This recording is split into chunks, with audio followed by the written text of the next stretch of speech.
Welcome to another exciting edition of the Trading Bell. This week on the program, we'll be discussing the lifting of curfew and what does this mean for the economy and what does the business community think about this.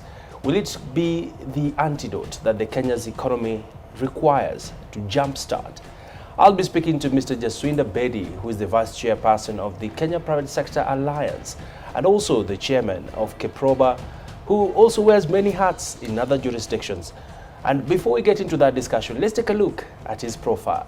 Jaswinder Bedi, popularly known as Jas, graduated in textile in 1984 and has attended numerous executive business courses in Harvard Business School, IMD, and IIM. His business acumen has been recognized by Government of Kenya, whereby His Excellency President Mwai Kibaki decorated Jas with the medal Moran of the Burning Spear in 2012. Further, in 2016, Jas was nominated a finalist in the Africa CEO Forum Awards and subsequently awarded SIC CEO of the Year. Thereafter, in 2017, His Excellency President Uhuru Kenyatta decorated Jas with the medal Elder of the Burning Spear. Jas is currently the chairman of the Kenya Export Promotion and Branding Agency, board member of Industrial and Commercial Development Corporation, managing director of Bedi Investments Limited, vice chairman of Kenya Private Sector Alliance, and member of Young Presidents Organization. Jas has previously served as chairman of African Cotton and Textile Industries Federation, chairman of Export Promotion Council, managing director of Orbit's Chemical Industries, director of Export Processing Zones Authority, and board member of Federation of Kenyan Employers. Jas has been tirelessly involved in developing export market opportunities, particularly in trading blocs such as the EAC, COMESA, SADC, and European Union. Thank you, Jas, for joining us, as you're popularly referred to. Thank you. Welcome on the Trading Bell. Thank you very much. Thank you for the invitation. All right.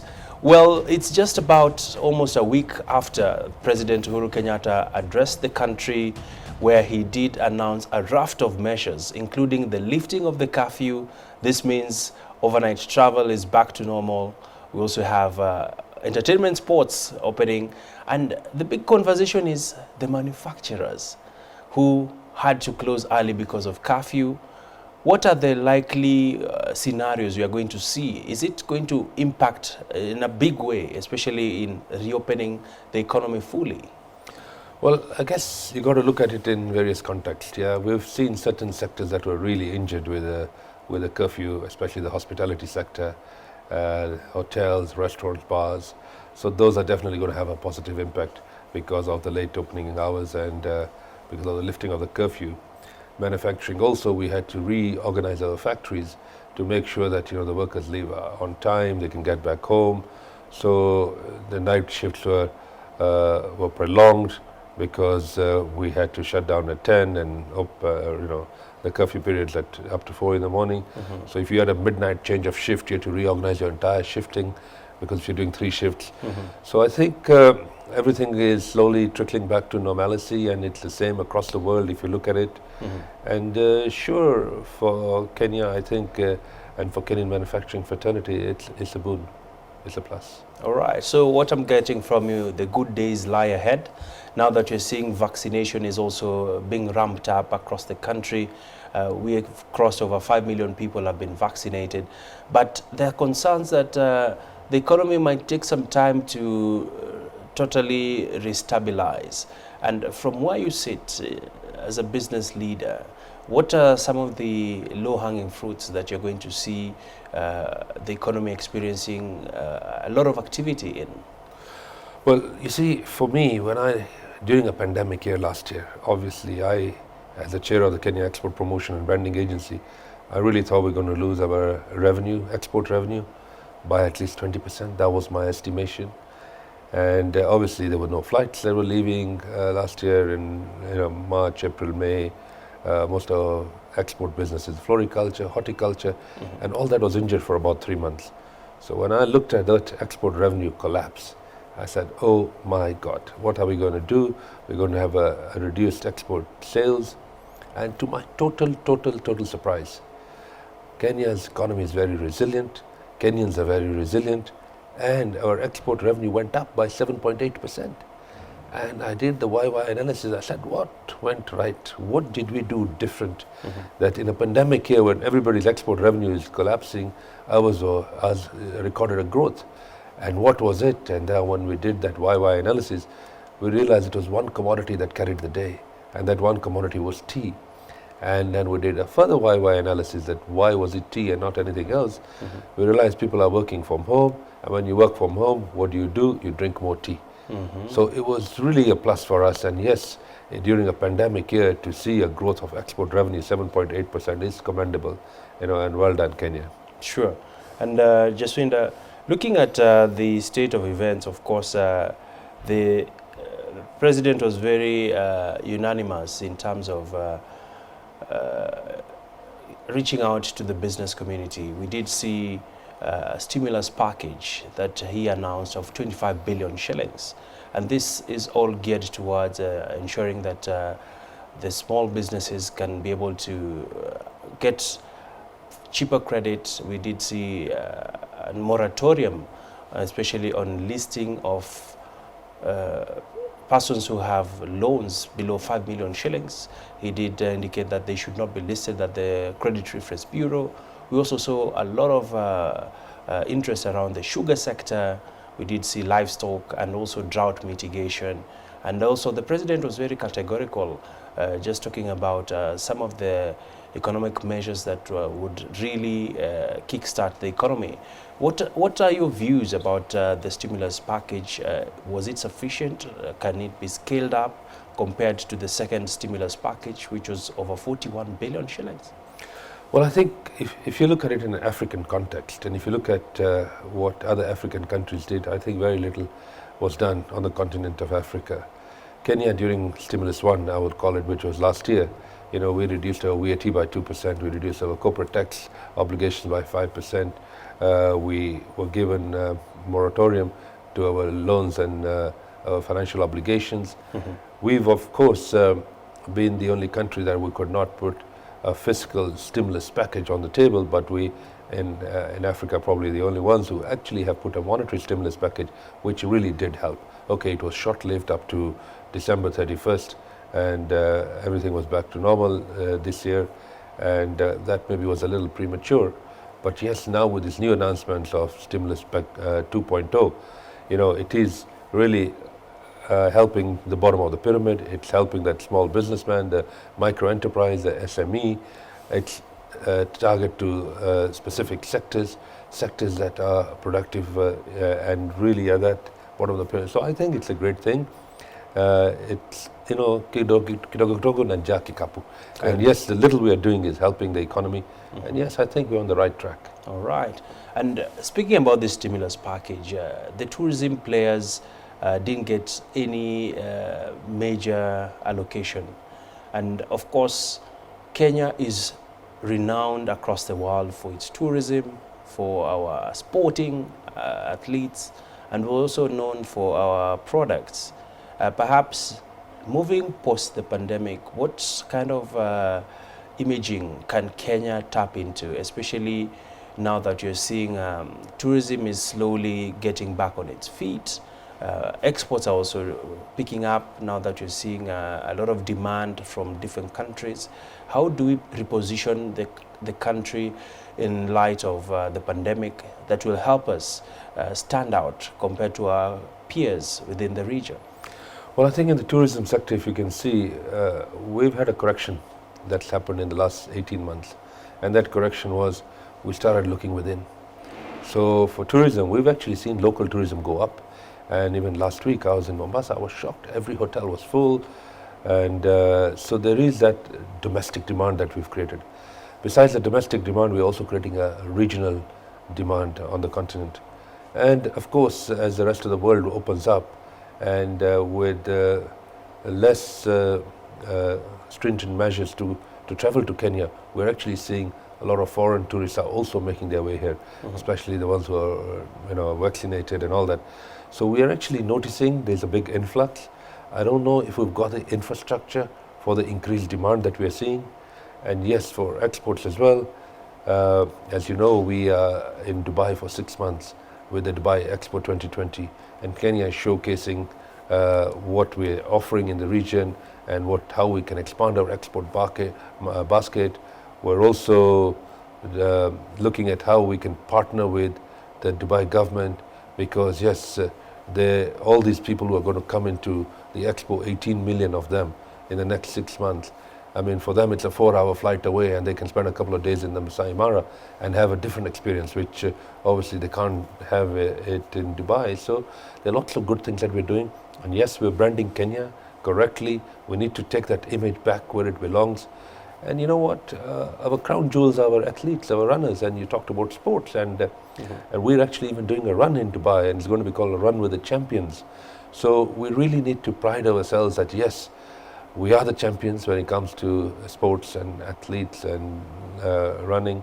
And why can't we be the champions in the region for export growth and diversity? All right. And towards this, how much are we putting in terms of spending? In just the campaigns that will help rebrand well, I product think Kenya? We are looking at a very different value proposition. You know, there's one way of actually saying that we need government to help us and put money on the table for us to market Kenya. But we're trying to look at it differently now. This time round, we're looking at it. We have a huge opportunity at our doorstep, and which is a Continental Free Trade Agreement. And this Continental Free Trade Agreement is a $2.5 trillion economy. It's 1.2 billion people. How can we position Kenyan goods in the region? And how can we actually take a slice of pie? So to me, it's very simple. What is the current slice of pie we have? What is the slice we want to grow to? And as an agency, the Kenya Export Promotion and Branding Agency, we're thinking of opening Kenya House warehouses, which will be across the continent in strategic markets where we have currently low market penetration. So for example, the DRC, we have an export market, but it can grow and it can be bigger. So we're actually doing right now desktop research on saying, what are the supply chains that are supplying those individual markets on the continent? What can we do differently? I had a whole team in Mombasa last week just making up a plan and saying, guys, okay, this is what we can do in terms of import substitution, because they're already importing goods from other countries. How can we be competitive? How can we warehouse these goods in a Kenya house? I mean, talking to Kenya Association of Manufacturers, to KEPSA, and we will actually take, say, the master lease of that facility and then sublease it to our manufacturers. So without turning back to the exchequer, we need to be innovative enough to make sure our products make their way into these new markets on the continent. Quite interesting that you bring this up, because if you look at current intra-Africa trade, it's still at a paltry less than 20%. Yeah, it's 15% actually. Exactly. And compare this with global trade, it's in the region of 45%. So what do we need to get there? Well, I think the first thing is we need to change the paradigm. You see, Africa doesn't like trading with Africa. Intra-Africa trade, like you rightly said, is the lowest in the world. Intra-Europe trade is 65%, and Asia is 45%. Americas is 55%. So we're at 15%, which is very low. Surely that's a low-hanging fruit for the continent of Africa. We need to start looking at each other differently. We need to start working together. We need to start moving away from this competition. We're all competing with the same products, same markets, and we need to start working from competition to cooperation, from collaboration. If we can move from competition to cooperation and collaboration, we have a huge market opportunity within the continent of Africa. So I think that needle needs to move. And yes, currently global trade, Africa's trade on a global scale is 3%. It's shocking. 50 years ago it was 5%. We need to move back to 5%. If we just move that trade up by 1%, you know, Africa doesn't need any aid. Move it up by another 1%, we can actually give aid to other countries. So it's going to change the dynamics totally. This is going to be the biggest opportunity of our lifetime, the Continental Free Trade Agreement. It's a massive opportunity and the biggest economic trading bloc in the world.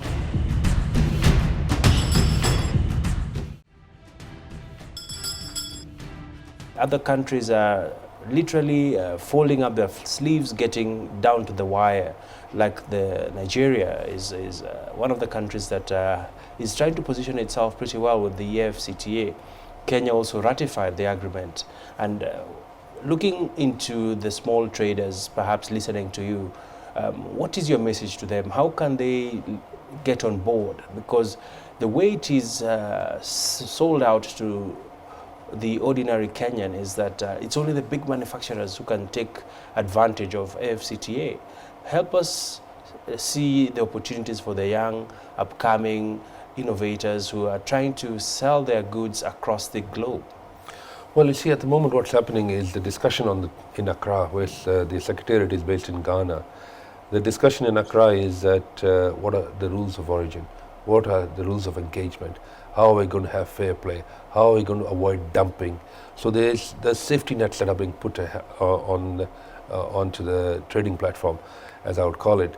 So we are, I think by and large, 80% of the rules of origin in different sectors have been agreed upon. On sensitive subjects like the motor industry, textile apparel industry, they're still discussing what should be the rules of origin, because to me it's fairly simple. But I guess we're now dealing with many regional economic communities, at least 6 or 7 of them, and all of them need to see it the way we see it. Fortunately for us in Kenya, because of the East African community, we're already psyched up and geared up to certain rules of origin, which are 5 rules of origin: wholly produced, partially produced, value addition, chapter transformation. These are some of the rules of origin that we have used in COMESA, we've used them in EAC, and then we seem to be working in East and Central and Southern African countries.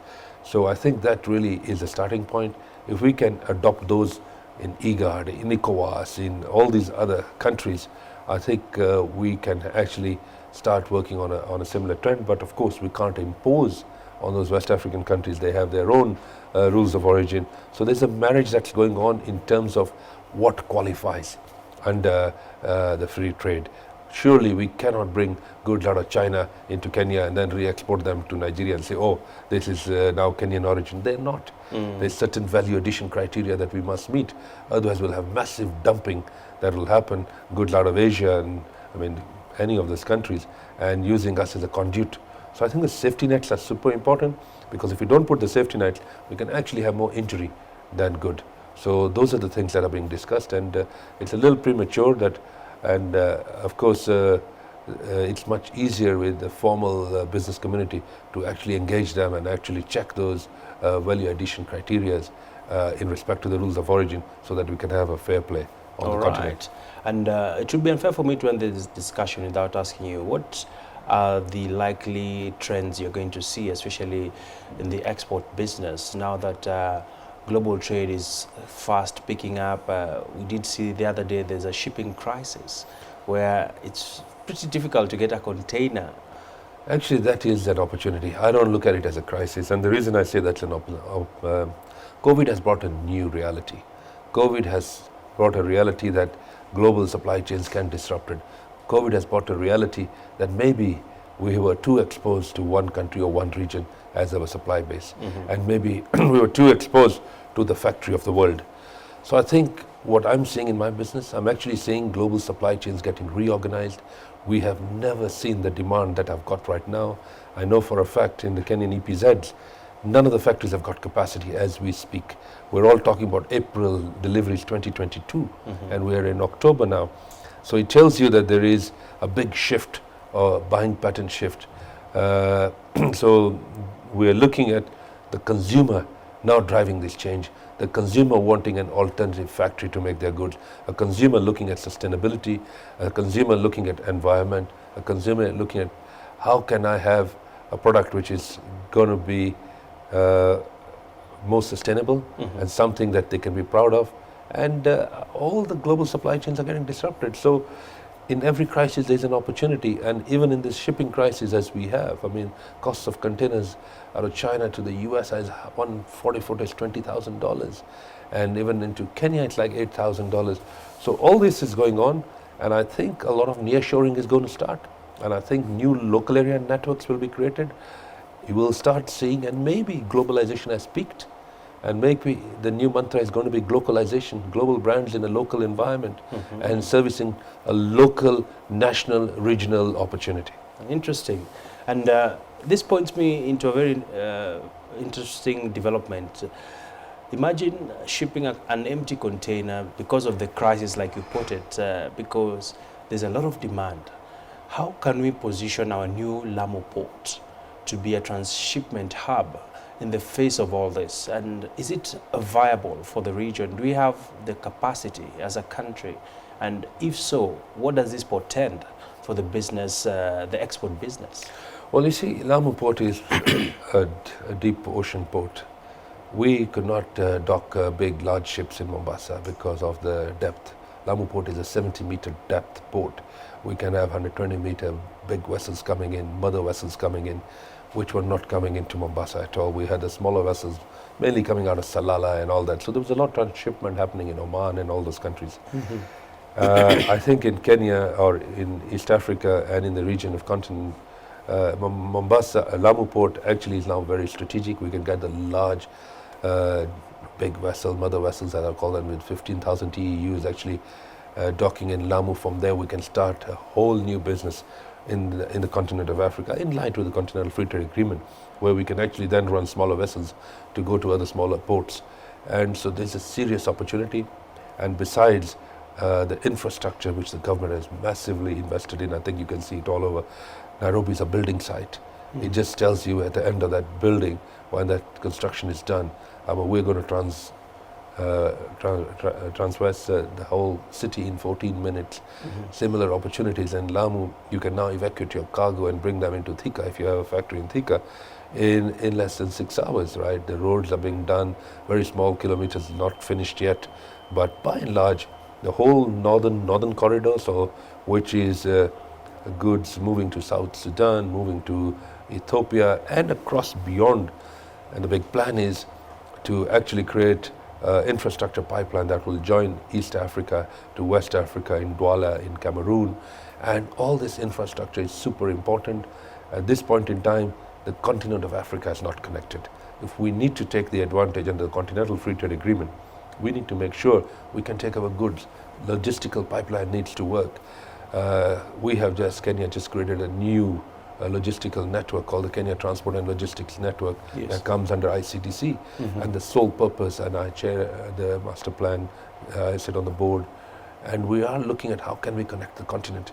Because if you can connect the continent, you can evacuate cargo from the port, from your factory, from one country to another at ease.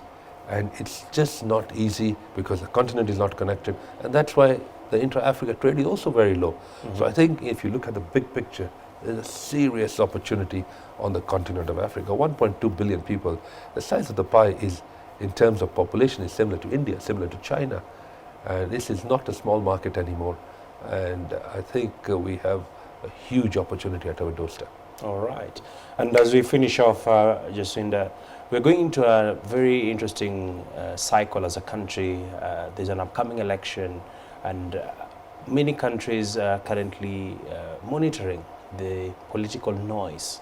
And this has a big impact on the business landscape. Perhaps from where you see it, what are the risks you foresee, and are we going to maintain our growth momentum? The President, in his address to the nation, indicated that he's confident that we'll achieve 6% growth in terms of our economic growth numbers.